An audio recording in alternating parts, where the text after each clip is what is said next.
Hi everyone! I am super duper excited because this week we got the Good and the Beautiful level 4 for math. Now I have actually been using this for a couple weeks now. If you go on the Good and the Beautiful website, you can actually download this math for free. Jenny Phillips is amazing. Like I can't get over it. We've been using this for a couple weeks. I absolutely love it. The lessons are short. They're only 3 pages long. My oldest son has autism, dysgraphia. He just got a reevaluation by neuropsych this summer. So we're up to date on exactly where he's at. So he's 11 years old. We're doing level 4. And the approach that it's taking, last year we did Right Start Math. And I think that because it's more of a mastery approach, which I thought would be more beneficial to him, it's actually not beneficial to him at all. Because he won't remember anything. He's very smart and he'll learn it like on the whim, but he won't retain it. So I wanted more of a spiral approach math, and that's where this came in. I tried doing level 5 with him, and it seemed to be a little bit too much for him. We were having a lot of avoidance. We didn't want to do it. A lot of frustration, meltdown. So took a step back, and this is the beautiful thing about this, is the fact that we were able to take a step back because of the free PDFs. I was able to try out level 5 because I couldn't do the testing. It was too long for him. And I just kind of put him where I thought, you're silly. I put him exactly where I thought he would be based on what we covered last year. And that didn't work out because he didn't remember any of it. So now we're on level 4. Tried that out for a couple weeks. It was going really, really good. I mean, this is the kid who was unable to sit down and do what I asked of him. You want a pop? Oh yeah! She just got a purple pop, my 3-year-old. So, what I love about this, this was he's the type of kid who, when he was in public school, he needed a lot of assistance. He had a teacher's aide who was constantly helping him to get through the day because his ADHD, his attention span's really poor, and he needs tasks broken down. He can't just do them on his own. He needs a lot of guidance. So last year when we were doing school, I mean, I was giving him constant guidance. He was not able to sit down and do anything independently. That was just not something that we were able to do, and that's fine. But with this level, I've noticed a huge amount of confidence, and I think it's because I took a step back, so he's not so frustrated, and he'll just sit down and he'll literally just do the lesson. Like, it's really fantastic. So like the last lesson that we did, the last lesson was mental math subtraction. So we didn't do lesson practice because he already knows how to do mental math pretty well, and the handwriting, because of his dysgraphia, was causing a lot of issues. I know he can do it, so we didn't do any of the writing of it. But he did the review on the next page, and that went really, really well. He's able to, if he doesn't understand how to do it, he'll read the mini lesson on the right, and if he doesn't understand, or if he needs a little bit more, he'll do the video lesson as well, which is just perfect for him. And then he's able to just, there you go. He's able to just go through and read the directions and do it on his own. If he needs help, he'll come and grab me. But for the most part, I've been noticing that I'm kind of fading out how much support I'm giving him, and that was my goal. I just really want to see him be able to do something independently. And also having more of a strict schedule has made a big difference for us. and for him. So every single day he does the same thing. He does either writing strands from master books, or he does handwriting from The Good and the Beautiful.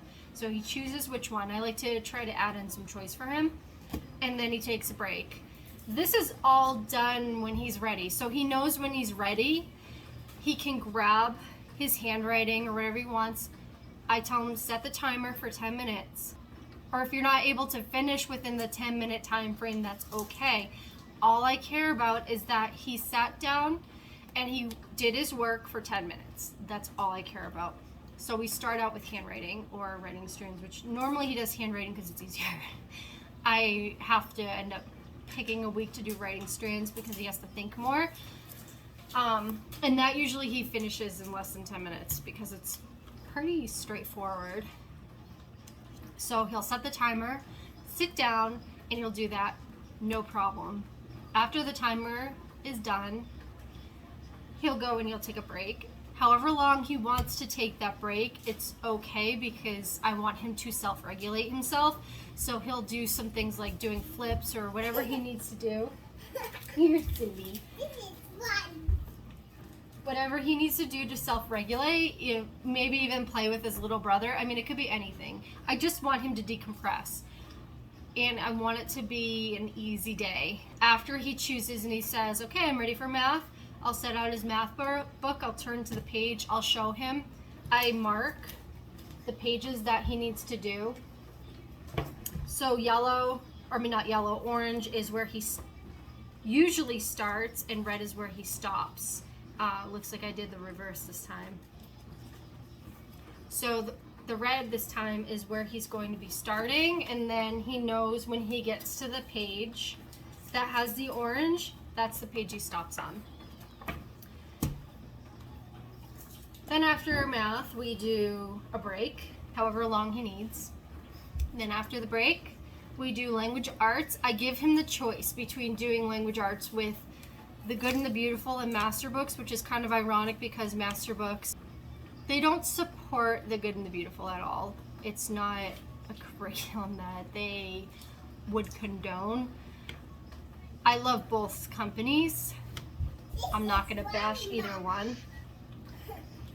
But I give him the choice between level 2 language arts for The Good and the Beautiful, because The Good and the Beautiful has a lot of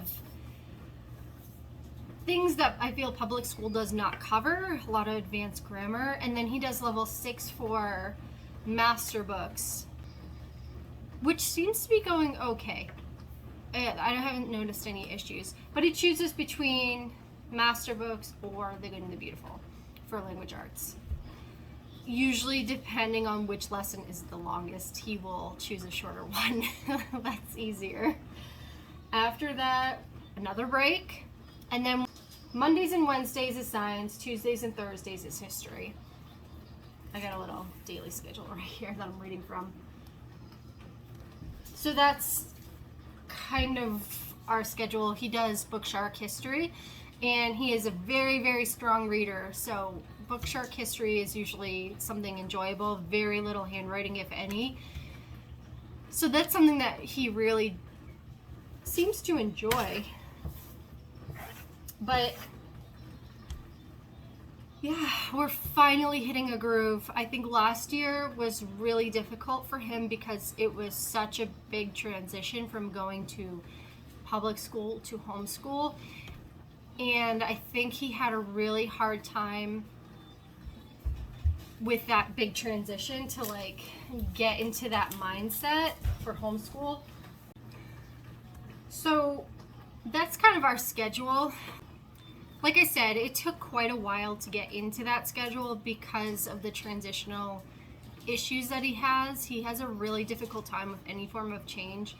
So getting into routine at first can be a while, and it took us a full year to get into that routine. And now after a full year, he's finally starting to become more independent, which is amazing. That way I can homeschool my other two. It's not easy homeschooling kids with special needs, but it's very doable.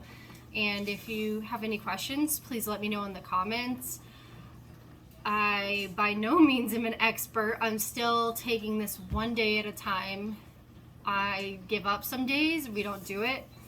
We homeschool Monday through Thursday. We don't homeschool on Fridays because Fridays are our therapy days. So if you